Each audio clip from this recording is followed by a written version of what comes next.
Hitman with a Badass System Chapter 11 hanggang 20. Matapos sundin ang utos ni Gaia sa loob ng ilang oras, lumitaw ang gininto ang sinag ng sikat ng araw sa abot tanaw.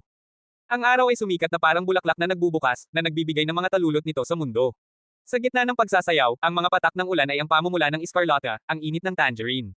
Nakatingin sa mga nagliliwanag na ulap na nasa ilalim pa rin ng maaliwalas na liwanag, naramdaman ni Michael ang kanyang sarili sa paraang hindi niya kailanman naramdaman. Sa di kalayuan, sa gitna ng berde ng kagubatan na burol ay isang mapanimdim na puting guhit na tanging ang talon na binanggit ni Gaia. Ang talon ay parang isang tahimik na puting batis na umaagos sa mabatong mga outcrop. Habang papalapit siya, unti-unting lumakas ang ingay hanggang sa ilang daang metro na lang ang layo niya. Wala na siyang ibang naririnig kundi ang nakakabinging dagandong ng tubig. Gumalaw siya hanggang sa siya ay nasa balahibo ng singaw ng tubig na nakasabit sa ibabaw ng plunge pool at sa loob lamang ng ilang minuto, siya ay basang-basa na gaya niya sa anumang bagyo. Ang buhok ay kumapit sa kanyang ulo at sa paligid ng kanyang mukha, ngunit gaano man ito kabasa, hindi nito mapawi ang kanyang espiritu at kasiyahan habang siya ay nakatayo sa pagkamangha. Ang ganda. Walang pag-aaksaya ng oras na sumisid siya sa tubig at nagsimulang tamasahin ang regalo ng kalikisang ito pagkatapos ng mahabang gabing paglalakad at pagpatay. Habang masayang lumalangoy, nakita niya si Gaia na nag-transform sa kanyang sarili na lumalangoy patungo sa bangko para makaalis sa tubig. At nang tuluyan na itong lumabas sa tubig, nanlaki ang bibig at mata nito sa gulat. Nakita niya lamang siya sa madilim na liwanag at hindi pa niya ito nakita ng malinaw hanggang ngayon. Ang matangkad niyang katawan at balingkinitan ng katawan ay parang Victoria's Secret model. Ang kanyang asul na mga mata, tulad ng dagat, ay kalmado at walang emosyon. Bagamat basa ang kanyang buhok, kitang-kita niya ang kagandahan ng mahaba, kulot na itim na uwak na buhok nito, napakakinis at malasutla, na halos parang pinasadya mula sa ilang high-end na itim na tela. Kahit na hindi mabilang na mga modelo at artista ang nakita niya sa kanyang nakaraang buhay na lubhang napakaganda, kumpara sa babaeng nasa harapan niya, ang mga modelo at aktres na iyon ay mukhang hindi gaanong kaakit-akit at hindi katugma sa kahangahangang kagandahan ng babaeng ito. At nang iwagayway niya ang tubig sa kanyang buhok at ibalik iyon, biglang bumilis ang tibok ng puso niya dahil ang mukha ng babaeng ito ay parang isang magandang painting. Ang mga sinag ng gintong liwanag ay kumikinang sa makatarungan at makinis na mga pisngi at ang kanyang mukha ay may bahid ng isang matured at composed na pagkababae. Siya rin ay may isang ayos at marangal na biyaya at pagmamataas sa kanya na kung saan lamang ang isang taong may mataas na posisyon na may impluwensya at kapangyarihan ay magkakaroon. Bakit ganyan ka makatingin sa akin, tao? Natutuwa siyang nasa ilalim ng tubig ang ibabang bahagi ng katawan niya habang nakalunok ng laway ang bibig. Babala, ang host ay kumikilos na parang beta male. FKU system? Tignan mo yung babaeng yan, kahit sinong lalaki maglalaway pag nakakita sila ng babaeng katulad niya. Tumigil ka sa pagtitig at bigyan mo ako ng mga tabletang iyon. Sigaw niya at winigayway ang kanyang mga kamay habang ang kanyang basang puting damit ay nag-transform na kulay ginto. Tila sinasadya niyang ipagmalaki ang kanyang kagandahan sa pamamagitan ng dahan-daang pag-aayos ng kanyang damit at pagtali ng kanyang buhok sa isang nakapusod. Gayunpaman, naunawaan niya na kung alam nito na ang tingin nito sa kanya ay mainit at maganda, ito ay magiging mas mayabang at mapagmataas, kaya nagpa siya itong asarin siya. Hindi mo dapat iniwan itong tubig, baka may nagawa itong mabuti sa mukha mo. Anong sabi mo? Baka sa mukha niya ang matinding galit habang nakikita ang mga buga ng usok na lumalabas sa kanyang ilong. Bingi ka ba girl? Sabi ko baka may nagawa itong tubig sa mukha mo. Ikaw. Sa sandaling ulitin niya ang kanyang mga salita, namumula ang mukha nito sa galit habang nagsimula siyang maghanap ng bato o maliit na bato na ihahagi sa kanya sa galit habang pinipigilan ni Michael ang sistema na gumawa ng anumang padalos-dalo sa kanya para sa isang maliit na bagay tulad ng isang ito. Anong hinahanap mo, mod? Para magpa-mod facial. Papatayin kita bastard. Kung gayon, nasa tamang landas ka sa pamamagitan ng pagpapakita sa akin ng iyong pangit na mukha. Gustong-gusto niyang galitin siya at patuloy na pinapaypayan ang kanyang galit dahil ngayon ay nasa bingit na siya ng pagtalon sa tubig at kagatin siya. Nang marinig niya ang pagtawag nito sa kanya ng pangit, galit na galit siya na hindi nakakapagtaka kung umusok ang usok mula sa kanyang ilong at bibig.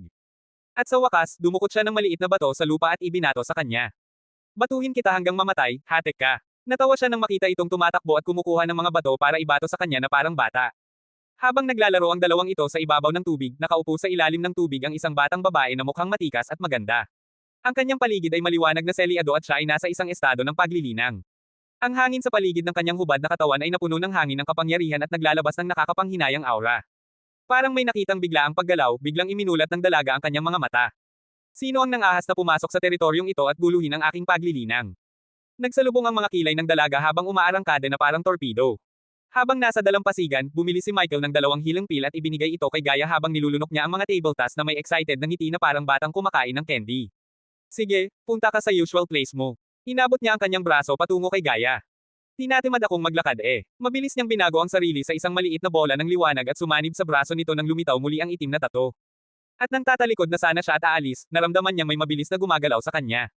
Nalalapit na panganib. Ang mensahe ng babala ng sistema ay umalingaw-ngaw sa kanyang isip habang siya ay tumalon sa landas nito. Boom! Ang puno sa likod ay sumabog sa pira-piraso at ang sunod na putok ay itinapon siya palayo. What the FK just happened? Sigaw ni Gaia habang dahan-dahang hinaila ang sarili sa lupa at nakita ang isang batang babae na nakatitig sa kanya na may hawak na espada. Ito ay isang 15 hanggang 16 taong gulang na batang babae. Naka-arko ang kilay niya at may pinong oval na mukha. Hindi man siya may kukumpara kay Gaia, maganda naman talaga siya. Sa mundong ito ayon sa pag-aaral ni Obrez, napakaganda ng mga babaeng magsasaka dahil mas malinis ang katawan nila. Gayunpaman, sa ngayon, ang mga mata ng batang babae na iyon ay hindi nagmukhang napaka-friendly o palakaibigan dahil sila ay puno ng apoy ng galit. Nang makita ang kanyang cultivation level, napagtanto niya kung bakit siya binalaan ng system, siya ay isang body strength and stage level 4 cultivator, at tinitingnan ang malakas na aura na kanyang nililiwanag, alam niyang wala siyang pagkakataong talunin siya, kahit na hindi sa ngayon. Sino ba itong asong ito, saan galing? Oh shit, ang tono ni Gaia ay nagpapahiwatig na nakilala niya ang taong ito. Umalis ka na dito, tao, masama ito. Mali ba iyon? Sinulyapan niya ang nasirang puno sa tabi niya at tinanong ang dalaga. Hindi pa rin nagbabago ang ekspresyon niya at mukhang galit pa rin siya.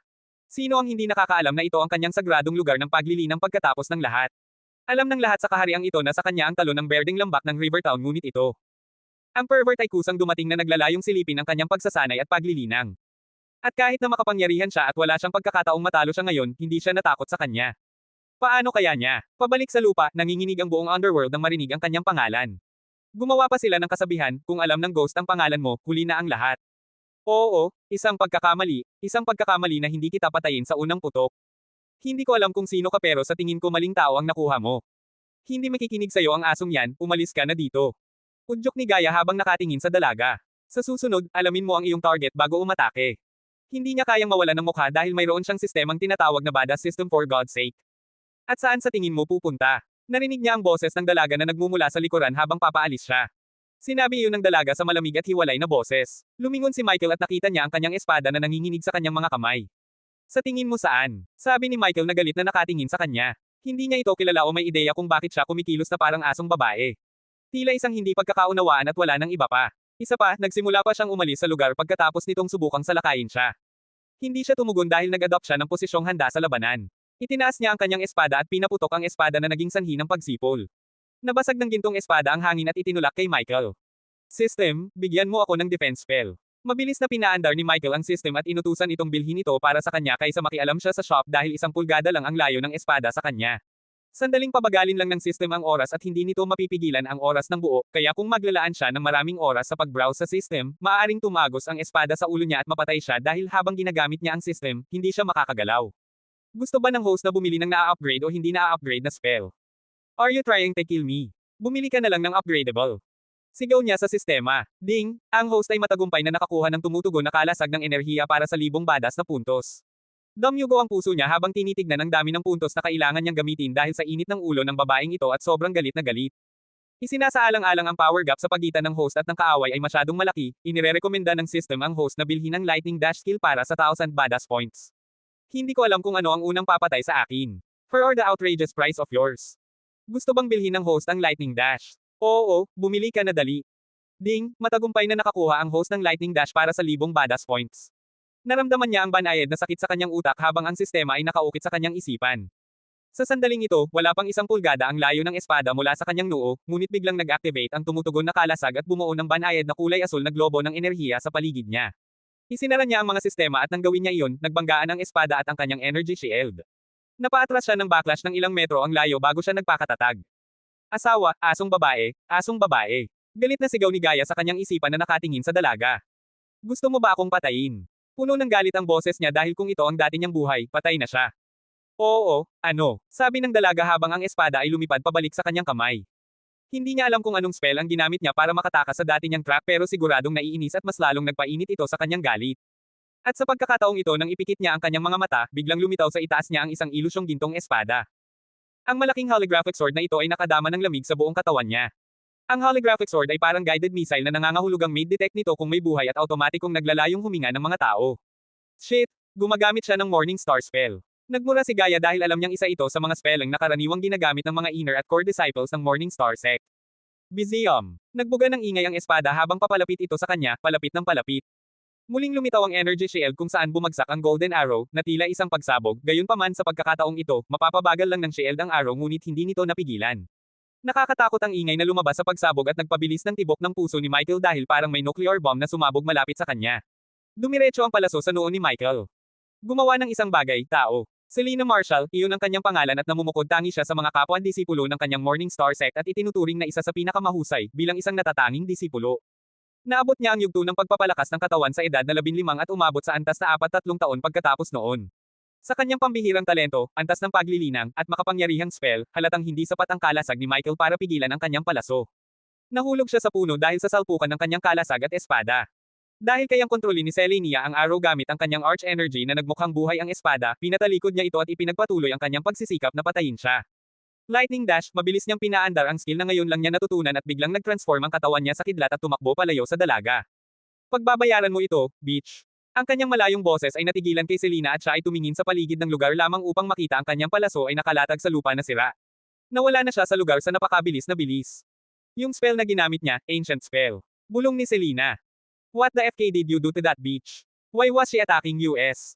Parang kidlat pa rin ang galaw niya nang marinig niya si Gaia. I don't know. I think she was cultivating in there and assumed me as an intruder or something. Sa tingin mo, obviously, she thought of you as a pervert who trespassed into her territory. Trespass? Sa kanya ba ang talon na iyon? At kung gayon, bakit hindi mo sinabi sa akin? Naiinis na siya sa nangyari kanina. Siyempre, hindi ito pag-aari ng asong iyon, ngunit sa ganoong paraan gumagana ang mundong ito, tao, ang malalakas ay maaaring kumuha ng anumang lugar na gusto nila at angkinan ito bilang kanilang sarili, kung ako ay nasa aking tuktok, hinihiwalay ko siya sa mga piraso at pinakain sa mga isda sa tubig na iyon. Sumirit siya sa galit at pagkadismaya habang nakikita niya ang mga panlabas na pader ng bayan ng ilog. Matapos tumakbo ng mahabang distansya sa maikling panahon, sumasakit ang kanyang mga kalamnan habang siya ay nagsimulang huminga ng mabilis. By the way, kilala mo ba siya? Sumandal siya sa isang puno at nagpa siya na maglaan ng ilang sandali upang mabawi ang kanyang lakas. Why would I? She must be one of the Morning Star Sect's elite disciples. After see what that bitch can do, I advise you to stay the FK away from her. Hindi magagawa, babalik tayo sa bayan, gawin ang kasing dami ng mga pakikipagsapalaran na may kinalaman sa pagpatay, hanapin siya at sipin ang kanyang asno. Pagkarinig sa kanya, tumalon siya mula sa kanyang katawan na kinuha ang kanyang anyo ng tao, at mukhang galit na galit. Galit ka ba? I know you're using some kind of evil techniques to level up but know this, walang shortcut sa cultivation, kung patuloy mong gagamitin ang masasamang techniques mo, you will end up dead or worse. Para siyang galit na asawa na araw-araw na pinapagalitan ng kanyang asawa na may mga kamay sa kanyang balakang at namumula ang mukha. Anong pinagsasabi mo? Hindi ako gumagamit ng kahit anong evil techniques, ang galing ko lang. Hindi niya maiwasang mapangiti at magsabi. FKU? Tao? Seryoso ako. Hindi niya kakayanin na mawala siya, lalo na pagkatapos niyang maramdaman ang mga sirang meridian na inaayos ng mga table tasks na binigay niya. Ako rin, wala kang dapat ipag-alala, wala akong ginagamit na evil techniques, okay. Kung kailangan mong malaman ng totoo, isa akong kababalaghan, mayroon akong espesyal na uri ng katawan na tinatawag na War God Body. Ayaw niyang maghinala ito kung paano siya nakakapag-level up ng napakabilis at naisip niya ang espesyal na uri ng katawan dahil sa kanyang karanasan sa pagbabasa ng maraming cultivation novel sa mundo. Katawan ng Diyos ng Digmaan. Itinagilid niya ang kanyang ulo at nagsimulang alalahanin ang lahat ng kanyang kaalaman tungkol sa mga espesyal na uri ng katawan. At kahit na wala siyang ideya tungkol sa uri ng katawan ng War God, nalaman niya na maraming mahiwagang uri ng katawan ang umiiral sa mundong ito na walang nakakaalam, at bukod pa, paano siya makakalusot ng napakabilis nang hindi gumagamit ng anumang mga table task o potion. I let you in a secret, wag mong sasabihin kahit kanino ha. Nang tingnan niya ang seryosong ekspresyon nito, ngumiti siya. Sige, dahil nagpapakatotoo ka sa prinsesa na ito pati na rin sa pagtulong sa akin, kaya kung itago ang sekreto mo. Alam niyang iniisip nito na nagsimula na itong magtiwala sa kanya at baka gamitin ang sekretong ito para uminom ng mas maraming table tasks maliban sa lahat ng sinabi nito sa kanya ay kasinungalingan lamang. Halika, punta ka kay daddy. Itinaas niya ang kanyang mga kamay na parang humihingi ng yakap at kinindatan siya habang kinukusot ang kanyang mga mata. Gross, human, sana sipin ka niya ulit para lang sa bibig mo. Nawala siya at muling nagpakita bilang isang tato sa kanyang braso.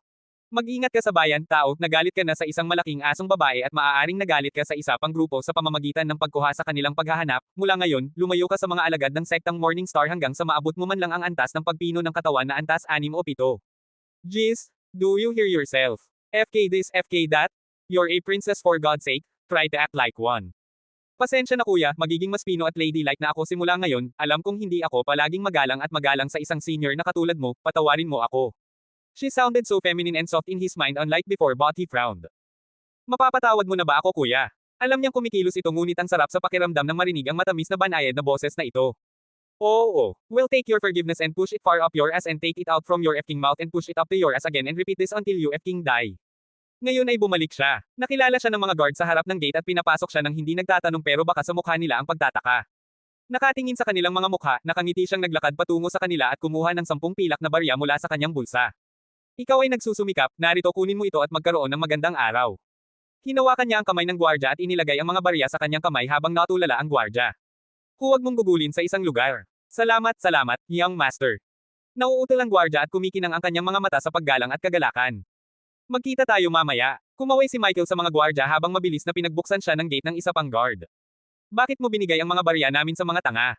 Parang naiirite si Gaia dahil hindi niya maiwasang mapangiti. Since kailan naging barya natin? Idiniin niya ang salitang R habang sinasagot niya. Don't be an ungrateful bastard, human, we're in this together diba? Mas mabilis kang magpalit ng kulay kaysa sa isang kimilihin, babae. Hindi tulad kahapon, maraming tindahan kabilang ang mga smithies at panaderia ang bukas at mas maraming tao ang naglalakad sa mga lansangan. Ginawa ko iyon dahil laging mas mahusay na magkaroon ng mga kontak sa iba't ibang lugar, ang pagkakaroon ng mahalagang mga kontak ay kasing halaga ng pagkakaroon ng pera. Sinuhulin mo sila, gusto ko. Sinangayunan ni Gaia ang isang maliit na hajijek dahil sinuhulin din niya ang maraming tao sa Nagaland para makuha ang gusto niya ngunit tinutulan ng maharlikang pamilya ng lupain ng Naga ang kanyang mga pamamaraan na tinawag itong immoral. Isaalang-alang ito bilang isang maliit na regalo. Sabihin mo yan sa mga paipong kalokohan sa lupain ng Naga. Habang nakikipag-usap kay Gaia, narating niya ang gusali ng guild habang ang mga grupo ng mga pakikipagsapalaran ay patuloy na nakatitig sa kanya. Anong tinitingin-tingin mo? Uod ka, ikaw na mismo nagsabi, hindi ka nila maririnig, wag mo na lang silang pansinin. Pakisave ang aking ina, babayaran ko kayo, mangyaring mga adventurer. At pagbukas pa lang niya ng pintuan, nakita niya ang isang batang babae na umiiyak sa gitna ng bulwagan. Mapatla ang mukha ng batang babae dahil punit-punit at madumi ang kanyang damit. Umalis ka sa lugar na ito magsasaka, hindi mo kayang bayaran ang aming serbisyo, paano kung sinira nila ang nayon mo, dapat binayaran mo sila. Isang kabataang nakasuot ng magarbong baluti ang sumisigaw sa dalaga habang ang ibang mga adventurer ay nakatingin sa eksenang parang nanunood ng sinehan na may popcorn. Please, babayaran kita. Ipinakita ng batang babae sa kabataan ng isang maliit na pilak na pendant habang ang lahat ng nakakita sa pendant ay nagsimulang pagtawanan sa kanya. Ngunit hindi nagtagal ay naging seryoso ang mukha ng binata. Ayokong madumihan ang aking mga kamay sa pamamagitan ng pagtapon sa iyo, kaya umalis ka na. Nanginginig sa takot ang maliit na batang babae na naramdaman ang malakas na aura na pinalalabas niya ngunit umiling ito. Hindi, kailangan mo akong tulungan, sabi ni Mama lahat kayo ay mga bayani na tumutulong sa amin. Dalas ng kidlat, nang iangat ng kabataan ang kanyang paa para sipain ang batang babae, sumugod si Michael na parang kidlat at hinawakan ang kanyang binti. Napasigaw ang dalaga na makita siyang biglang sumulpot sa harapan niya.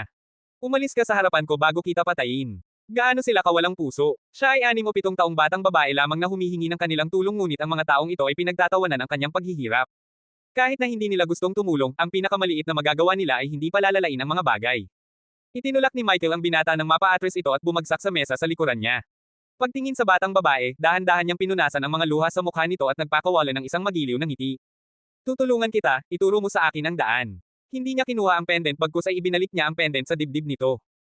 How dare, Ziz! Nang tumayo ang binata na nakakuyom ang panga, itinutok ni Michael ang kanyang kamay sa binata at pinaputukan ng kidlat ang binata. Ding! Congrats sa host para sa pagpatay sa isang body refining stage, level 6 cultivator. Ang reward ay 4,500 experience points pati na rin ang 300 badass points.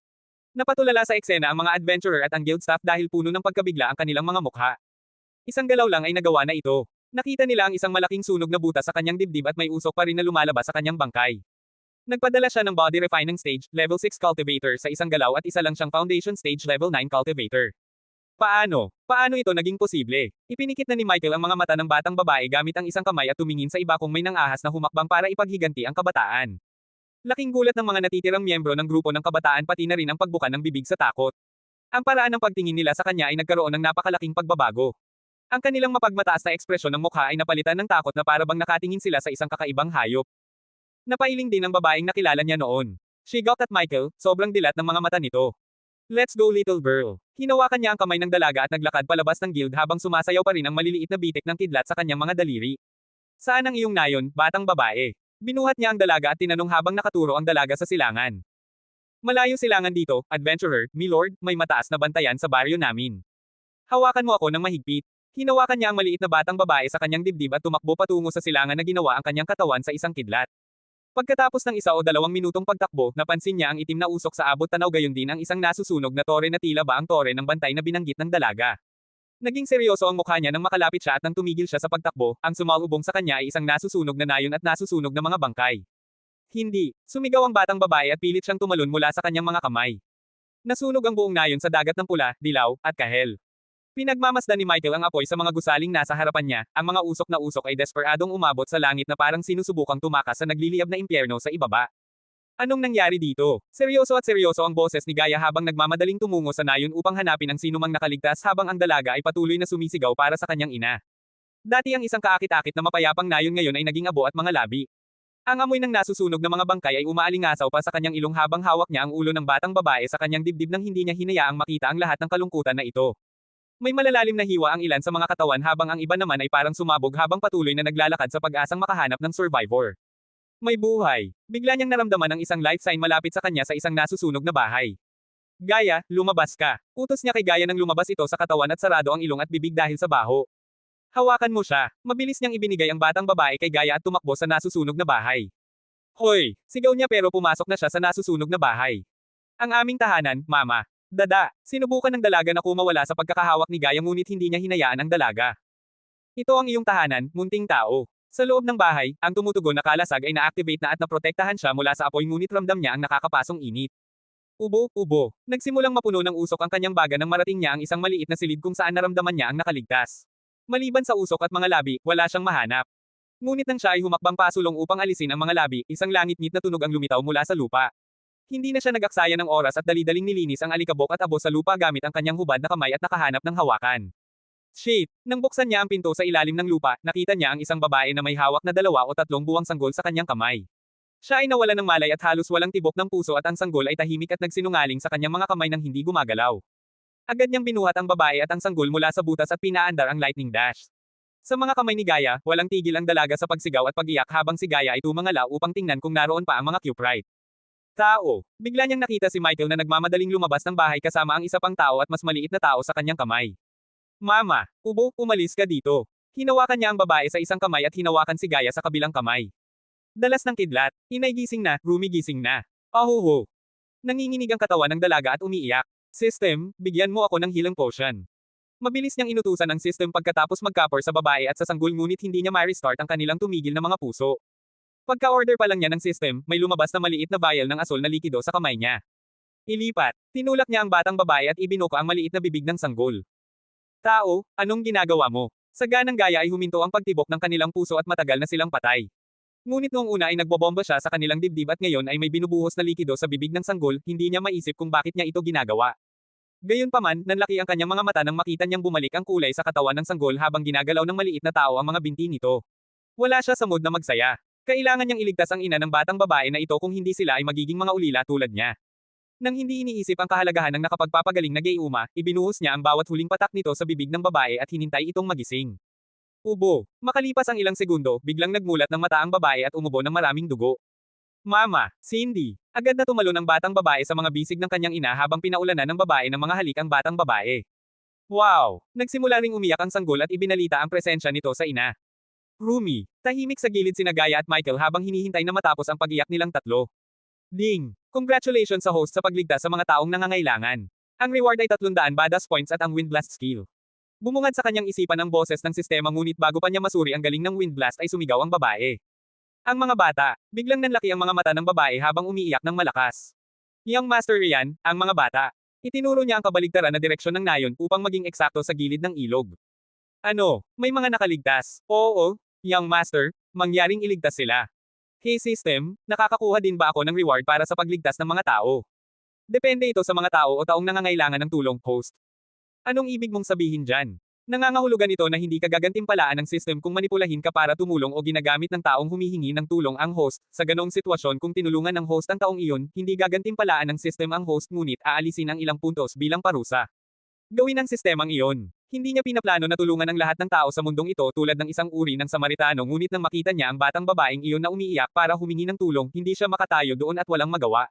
Ito ay isang pangunahing gawain ng sangkatauhan at kahit na hindi siya ganap na mabuting tao, hindi siya ganoon kalupit para hindi gumawa ng anuman kapag ang isang maliit na batang babae na tulad niya ay humiling na iligtas ang kanyang ina. Ang cabin, pakiusap, Young Master. Nauutol na sabi ng babae at patuloy na nakaturo sa direksyon tulad ng dati.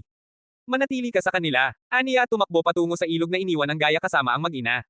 Sa tingin ba niya ako ay utusan niya? Siya ay isang prinsesa at dapat niyang utusan ang taong ito, kailangan niyang tiisin ito upang makuha niya ang mga table tasks mula sa kanya upang ayusin ang kanyang mga meridian. Matapos marating ang ilog at tumakbo sa pampang ng ilang minuto, sa wakas ay nakapulot siya ng landas, at tiningnan ang dami ng dugo, umaasa siyang hindi ito pag-aari ng mga bata. Ang trail ng dugo ay humantong sa kanya sa kakahuyan at sa wakas pagkatapos ng ilang oras na sundan ang trail, nakita niya ang isang kahoy na cabin na napapalibutan sa di kalayuan. Habang papalapit siya, nakahinga siya ng maluwag ng maramdaman ang mga palatandaan ng buhay sa loob ng cabin. Knock knock, kumatok siya sa pinto dahil pagkatapos marinig ang mga nagbubulungan na boses ng maliliit na bata. Ang mga demonyo, dumating sila para sa atin. Anong gagawin natin? Wow! Ang mga bata ay humihikbi at magkayakap ng mahigpit sa takot. Mga bata, huwag kayong matakot, nandito ako para iligtas kayo, buksan niyo ang pinto, Hoy Rian, nasa loob ba kayo? Hindi niya mabuksan ang pinto at napagtanto niyang nasa loob ang pinto. Brother Rian, wake up. Gising na. Alam ni Michael na tiyak na namatay siya at bumantong hininga. Pakiramdam niya ay madali niyang sirain ang kahoy na pinto gamit ang kanyang bagong kasanayan, wind blast ngunit may pagkakataon na ang mga labi ay maaaring makasakit sa mga bata sa loob. Nag-iisip ng alternatibong paraan para makapasok sa cabin, tumangala siya at itinutok ang kanyang grappling hook sa sanga malapit sa bubong ng cabin. Thud! Nang inig ang mga bata sa loob ng marinig ang tunog ng kalabog sa bubong at ang ilang matatandang bata ay pumulot ng ilang mga bato at patpat na nakalatag sa lupa upang protektahan ang kanilang mga kapatid. Hoy mga bata, papasok na ako. Inanunsyo niya ang kanyang presensya nang pumasok siya sa cabin sa pamamagitan ng pagsira sa bubong. Sa sandaling mapunta siya sa cabin, tinanggap siya ng mga bato sa mukha ngunit pinrotektahan siya ng kalasag mula sa magigiting na mga batang ito. Kung sa mga normal na araw ay pagtatawanan niya ang mga bata o kinukurot ang pisngi bilang parusa ngunit ngayon ay hindi niya maiwasang malungkot para sa mga ito dahil simula ngayon, ulila na ang tawag sa kanila ng mundo. Alam niya ang sakit na tawagin siyang ulila, iba sana ang buhay niya kung mayroon siyang mga magulang tulad ng maraming bata. Maging ang katawan na nalipat ay katulad niya. Sa pagtingin sa maliliit na bata, napansin niya ang maraming bata na nagbabasa ng sarili sa takot. Huwag kang matakot, pinadala ako ng nanay ni Cindy. Nang marinig ang pangalang Cindy, bumungad sa kanilang maliliit na mukha ang isang maluwag na ekspresyon. Buhay siya. Tanong sa kanya ng isa sa mga batang lalaki na may hawak na mahabang patpat bilang sandata. Oo, Rumi, si Baby din, maghintay ka muna sa labas, ihahatid kita sa kanila. Mukhang hindi pa rin kumbinsido ang mga bata. Kung gusto kitang saktan, ginawa ko na ngayon. Nagkatinginan ng mga bata at sa wakas sa pamumuno ng bata, lumabas ang mga bata sa cabin. Magiging okay lang ba siya? Narinig ni Michael ang boses ng isang maliit na babae mula sa likuran nang lumakad siya patungo kay Rian, na nakahandusay sa sahig habang hawak ang kanyang sugat sa kanyang bituka. Siguradong teenager si Rian na halos walang buhok sa dibdib. Lumuhad si Michael sa harapan niya at pumikit. Mabuti ang ginawa mo, anak. Kahit na si Michael ay nasa katawan ng isang teenager na tulad niya, umabot siya sa edad na 29 sa mundo, kaya tinawag niya itong bata. Puno ng dugo ang mukha ni Rian at sa likod ng dugong iyon, alam niyang si Rian ay isang gwapong kabataan na may buhay lambanog ngunit binawian siya ng buhay sa pagsajep sa mga batang ito. Sekta ng pagsikat ng araw. Sa kanyang punit na damit, napansin niya ang isang badge sa kanyang dibdib at pinupunasan ang dugo mula rito, nabasa niya. Magpahinga ka na bata, maghahirap sila para dito at ito ang magiging kabayaran ko. Hinawakan niya ang badge at sinabing iniangat niya ang katawan ni Rian para maibaon siya ng maayos. Wala sa kondisyon ang kanyang bangkay para dalhin niya ito sa kanyang sekta at doon ilibing. Patay na siya, di ba? Nang makalabas si Michael sa cabin ay yakap-yakap ang katawan ni Rian, tahimik na tinanong siya ng bata. Oo, ngayon sumunod ka sa akin. Tahimik na sumunod sa kanya ang mga bata, hindi sila nagsasalita o nagbitaw ng kahit anong salita. Kuya, hindi, young master. Umalis ang bata sa grupo at lumapit sa kanya habang pinamumunuan niya ang grupo patungo sa nayon. Hindi ako young master kid, pwede mo akong tawaging kuya. Simple nakaramdam ng awkward ang salitang young master nang lumabas ito sa bibig ng batang ito kaya sinabihan siya ni Michael na tawagin siyang kuya. Oh, tumango ang bata. Kuya, paano yung ibang bata sa baryo? Iniligtas mo rin ba sila? Nang marinig niya ang bata, biglang bumilis ang tibok ng kanyang puso nang huminto siya sa kanyang mga hakbang. Bago siya umalis sa nayon, gumugol siya ng 50 badass points upang suriin ang buong nayon para sa mga palatandaan ng buhay ngunit ang sistema ay walang nakita maliban kay Cindy, kanyang ina, at ang sanggol. Kung ang 20 batang ito ay hindi lamang ang mga bata sa nayon, isa lang ang ibig sabihin niyan, sila ay pinatay ng mga nagmasaker sa nayon o nasawi sa sunog. Sa pag-iisip tungkol sa mga mamamatay tao na iyon, ang kanyang layunin sa pagpatay ay tumaas at ang kanyang mga kuko ay nagsimulang maghukay sa kanyang mga palad sa galit. Maghintay hanggang makuha ko ang aking mga kamay sa mga bastos na iyon. Kinagat niya ang kanyang mga ngipin at nagpatuloy sa paglalakad. System, bigyan mo ako ng nakakaparalisadong lason. Inaakay niya ang mga bata sa nayon nang makita niya si Gaia, Cindy, ang kanyang ina, at ang sanggol sa kalagitnaan. Roy, Cindy, sigaw ng dalaga sa bata habang ang mga bata ay mabilis na tumakbo patungo kay Cindy at sa kanyang ina na umiiyak at humihikbi. Young Master Rian. Lumapit sa kanya ang ina ni Cindy at hindi niya napigilan ang mga luhang nakatingin sa walang buhay na katawan ni Rian. Buti na lang at pumunta ka dito, hindi dapat makita ng mga bata ang nayon, sapat na ang pinagdaanan nila. Salamat, Young Master. Hindi. Umiling si Michaela at umatras ng yumuko ito para hawakan ang mga binti nito para pasalamatan siya. Basta ingatan mo sila, babalik ako agad. Sinundan din siya ni Gaia hanggang sa nayon na iniwan ang lahat. Ito ay ang sekta ng dugo at buto, tao. Bakit?